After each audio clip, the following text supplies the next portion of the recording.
Bang, kopinya satu bang. Bang, baru datang. Mau pesan apa, Bang? Saya pikir-pikir dulu. Kopi susu saja. Oke, Bang. Oke. Dede. Jakarta nih banjir nama mau. Banjir mising. Dede. Jangan bikin heran kalau Jakarta tiap tahun dia banjir, Ki. Iya, Di. Iya. Pasti gara-gara pemimpinnya ini. Masa banjir begini dia tidak bisa atasi? Apa hubungannya dengan pemimpinnya? Biar bagus pemimpinnya, kalau mau banjir, banjir, Ji. Tidak begitu, bro. Itu banjir karena masalah dari tata kota. Dan itu tergantung dari pemimpinnya.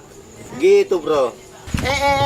Itu banjir karena masyarakatnya yang buang sampah sembarangan. Dia menebang pohon. Jangan salahkan pemimpinnya. Apa saya pikirkan itu? Kenapa? Ini masalah banjir kayak ini. Jakarta. Nah, dari dulu Ji, itu ibu kota banjir. Itu banjir, Kak. Ada tuh sebenarnya hikmahnya. Kenapa lagi ada hikmahnya lagi?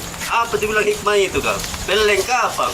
Ada, bro. Dengan banjir kita dapat belajar bahwa semua harta yang kita cari selama ini, kalau Allah mau mengambilnya, bisa dalam sekejap. Banjir terus mengupai kalau begitu. Biar terus banjir. Supaya ada juga hikmahnya. Begitu. Jangan mau kau yang minta-minta banjir. Biar tidak meminta gitu banjir, Kak. Kalau mau datang, Ji.